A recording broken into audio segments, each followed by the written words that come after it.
నేను జగదేక వీరుడు అతిలోక సుందరి చూశాను. ఇది నా సెకండ్ టైం. చిన్నప్పుడు చూసాను, సెకండ్ క్లాస్ లో ఉన్నప్పుడు. ఇప్పుడు మళ్ళీ చూస్తున్నాను. నేను రాఘవేంద్రరావు సార్ తోటి వర్క్ చేస్తాను, అందుకని చాలా హ్యాపీగా అనిపించింది సార్ సినిమా ఇలా పెద్ద స్క్రీన్ మీద చూడటము. నిన్న 3Dలో చూశాను ప్రివ్యూ, ఇవాళ 2Dలో చూశాను. మా పిల్లలతో చూశాను, వాళ్ళు కూడా చాలా ఎంజాయ్ చేశారు. అందరూ వెళ్ళి చూడండి. నేను ఫ్రీక్ అవుట్ అవుతున్నాను. సినిమా రీమేక్ అసలు చేయలేరండి, ఇంపాసిబుల్. సరే తీయాలి మళ్ళీ. చిరంజీవి గారు, శ్రీదేవి గారు ఉంటే చేసేవాళ్ళేమో, శ్రీలీల గారు చేయొచ్చేమో. క్లోజెస్ట్ ఆవిడ అనిపిస్తున్నారు. నాకంత నాలెడ్జ్ లేదండి చెప్పడానికి. Thank you. చూశాను, ఇప్పుడు మళ్ళీ చూడడానికి వచ్చాను. బాస్ ఇస్ బాస్ అంతే. ఇంకా చాలా బాగుందండి. రీమేక్ చాలా బాగుంది. మళ్ళీ ఇట్ వాస్ ద ఫాస్ట్ మాకు కాలేజ్ డేస్ గురించి we enjoyed a lot. So happy to see this again and we really miss Sridevi garu a lot and Chiranjeevi చాలా బాగుంది. Thank you so much. Jagadeka Veerudu Athiloka Sundari చాలా బాగుంది.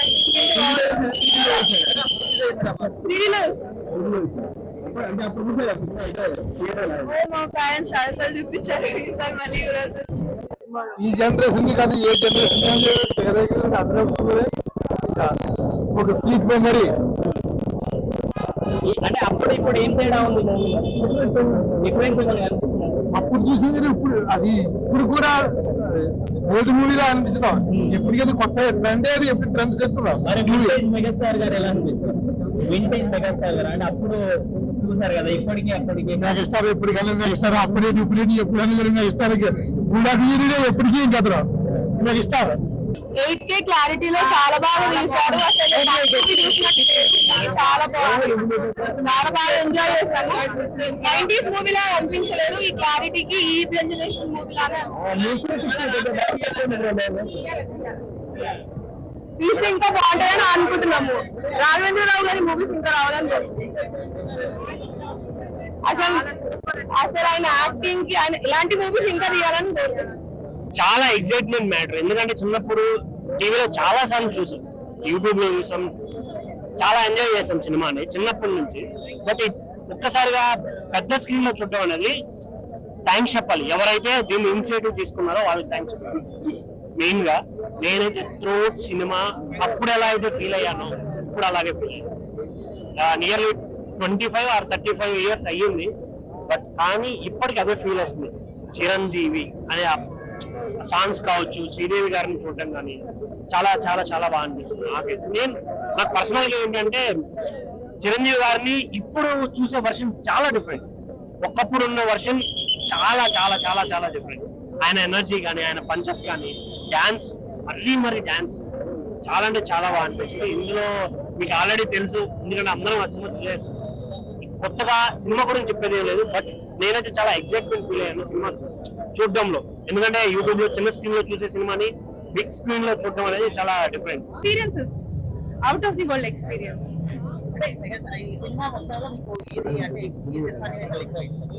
సినిమా అంతా ఇష్టం. ఏం చెప్పాలి, చిరంజీవి గారు, రాజు సడన్ గా అలా అది కానీ, శ్రీదేవి గారు నడిచొచ్చే whatever each and every scene అండి, ఒక each and every song.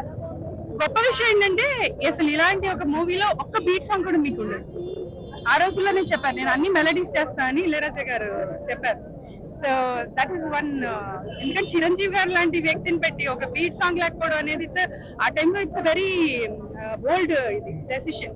But he was not wrong about it. All melodies అయినా కూడా ఇప్పుడు కూడా ఏంటి అబ్బని ఏ సాంగ్ వచ్చినా కెవ్వు కేక లేదండి. I was 5 years old at the time, 1990లో. సో ఆబ్వియస్ గా నేను I don't remember watching. Of course, ఎందుకంటే ఎన్నిసార్లు చూసాము జగదేక వీరుడు అతిలోక సుందరి సినిమా, చాలా సార్లు చూసాము. కానీ మేము మిస్ చేయదలుచుకోలేదు, ఎందుకంటే బిగ్ స్క్రీన్ మీద చూడడానికి. డెఫినెట్లీ చాలా చాలా రండి. మేము అది పట్టుకుని లాక్కొచ్చాను అనమాట. అసలు చూడాల్సిందే, ఫస్ట్ షో చూడాల్సిందే అని చెప్పి షూటింగ్ లోనే కేకలు ఎప్పుడు వెళ్దాం థియేటర్ కి, ఎప్పుడు ఆడుతామా ఎదురు చూస్తా ఉంది. నేను అన్నాను నేను డీసెంట్ గా మూవీ చూడు నేను అరుస్తాను చిరంజీవి గారు వచ్చినప్పుడు అసలు అట్లా అంటారా ఏంటి అండి సినిమా ఉందిగా పాత సినిమాల్లో గరానా మొగుడు గాని ముగ్గురు మనగాళ్ళు గాని అలాంటివి వస్తే సూపర్ అసలు మంచి స్టోరీస్ అండి కథలు బాగుండేవి అప్పుడు ఇప్పుడు సినిమాలు వస్తున్నాయి కానీ పాటకు అర్థం ఉండట్లేదు కథ కూడా పెద్ద అనిపించట్లేదు చూసినప్పుడు అండి ఒక్కటి కూడా ఎక్కడ వల్గర్ షార్ట్ కానీ ఏమీ లేదు it's just beauty and perfection nothing else just beauty and perfection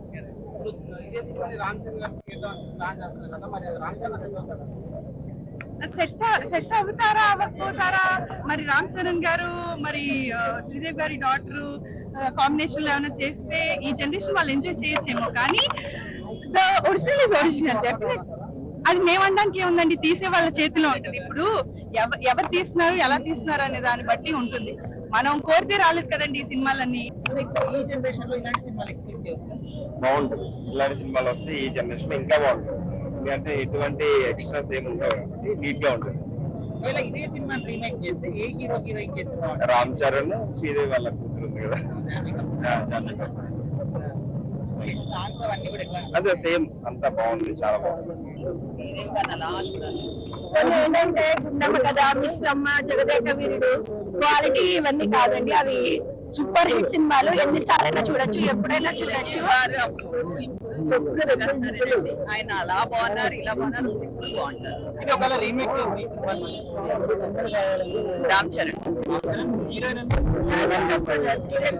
తీస్తాను అంటున్నారు కదా ఆల్రెడీ అయినా కొత్త వాళ్ళు కూడా ట్రై చేస్తే బాగుంటుంది కొత్త వాళ్ళకి కూడా అవకాశం ఇవ్వాలి. అంతే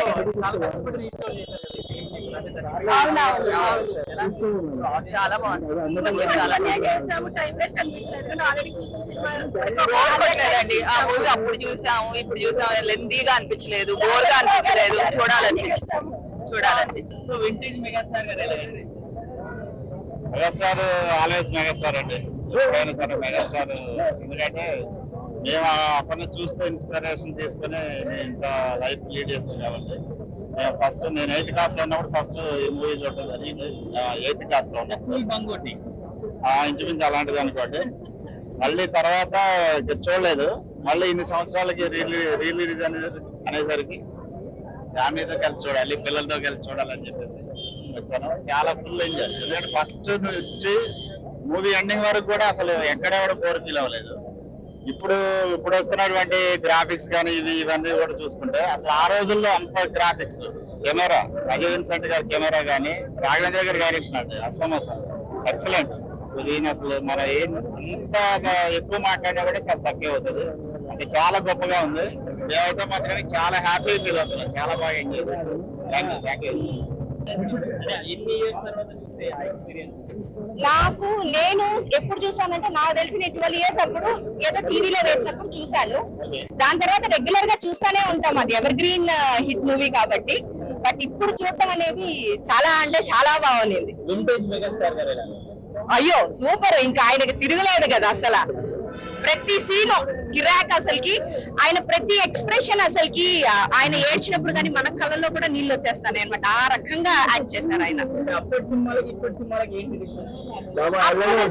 అప్పుడు సినిమాలలో ఏంటంటే కథ అంతా బాగుండేదండి. ఇప్పుడు మూవీస్ లో ఏముంది మా హీరో గొప్ప మీ హీరో గొప్ప అనుకోవడం మాది ఇన్ని కోట్లు మీది ఇన్ని కోట్లు అనుకోవడం తప్ప ఇంకా దానికి మించి ఇంకేమీ లేదు. సో ఇప్పుడు కాలం అంతా క్యాస్ట్లు అవి ఇవి చూసుకొని సినిమాలు హిట్ చేస్తున్నారే కానీ స్టోరీ ప్రకారంగా కానీ సాంగ్స్ కానీ ఏమి పెద్దగా అయితే అనిపించలేదు.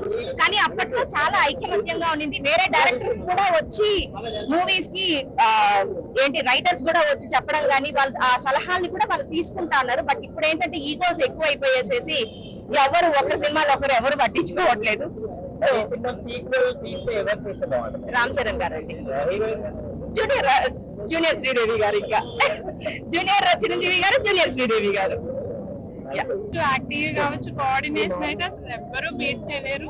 వాళ్ళ ప్లేస్ లో ఎవరిని ఊహించుకోలేము కూడా ఇంకా యాక్టర్స్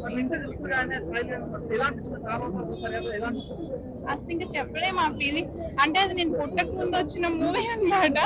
సో ఇప్పుడు నేను అసలు చూస్తానని ఎప్పుడు ఎక్స్పెక్ట్ చేయలేదు. చాలా ఆ మ్యూజిక్ అయితే ఇంకా చెప్పలేము చాలా ఫుల్ ఎంజాయ్ చేసాం.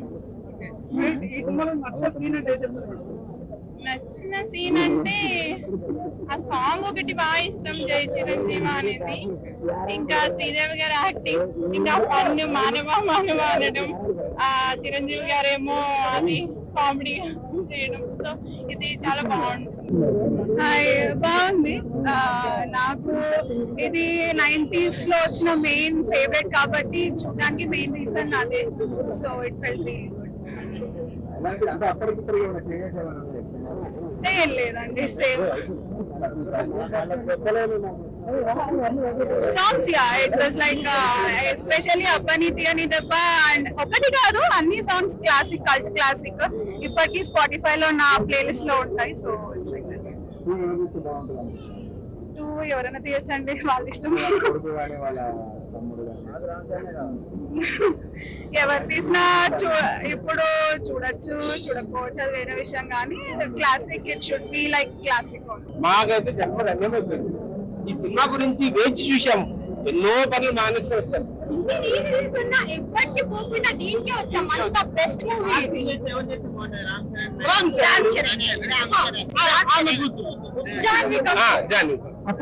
స్టోరీ కూడా రెడీ అయిందంట. రాజమౌళి ఉండాలి సార్, రాజమౌళి ఉండాలి. అయ్యో బాబు, ఈ టికెట్ ధరలు వద్దురాదా సార్? రూపాయిన్నర సార్, ఎలాగో సంపాదించిపోతుంటే ఇంటి ముంగటే థియేటర్ షాటాకి చింతలు. అవి ఎంత వర్షం వచ్చినా పోయినాం, కానీ ఇప్పుడు మాత్రం చాలా కష్టం అండి. పోలేరు, ఇంత బడ్జెట్ తోటి పోలేరు. అయినా కూడా ఈ ఎక్స్పీరియన్స్ మాత్రం పెట్టొచ్చు. ఏమి జరగలేదు, ఇంకా అదే ఊపు. అయ్యో, చిన్న పిల్లల నుంచి పెద్ద దాకా ఆయన కనిపిస్తే చాలు. నేను కూడా అదంతా వేస్తారు, అది పోలేదు పాడలేదు, అదంతా అది అది అంత సీన్ లేదు, అంత సీన్ లేదు. మా పిల్లలు వచ్చి వాళ్ళ పిల్లలు వచ్చేదాకా చేస్తాడు ఆయన, చేస్తూనే ఉంటాడు. ఆయనైనా, బాలయ్య అయినా, వెంకీ అయినా, నాగైనా వాళ్ళ పిల్లలు వచ్చేదాకా చేస్తూనే ఉంటారు. గ్యారంటీ ఇది, ఖచ్చితం. ఇక మనం చూస్తూనే ఉండాలి. కానీ టికెట్ల ధరలే నాకు కొంచెం బాధ పెడతాయి. ఏంటంటే డైలీ కూలీ చూడండి మీరు, మొత్తం ఆయన డబ్బులన్నీ పెట్టాల్సి వస్తుంది సినిమా చూడాలంటే. ఒక 100 బిలో 100, 150 అంతే ఉంటే మాక్సిమం అందరు చూస్తారు. అప్పుడు ఏ పైరసీ అవసరం లేదు, ఏం అవసరం లేదు సార్. ఈ టికెట్ల రేట్ల వల్లే రావట్లేదు. ఆయన గురించి చెప్పాలంటే మొక్కలు ఆయనకు, ఆయనకైనా అంటే సూపర్ ఉంది మూవీ. అయితే చాలా రోజుల తర్వాత చిరంజీవిని, శ్రీదేవిని చూసినందుకు చాలా చాలా బాగా అనిపించింది. అండ్ మూవీ అయితే చాలా బాగుంది. 3Dలో ఇంకా బాగుంది.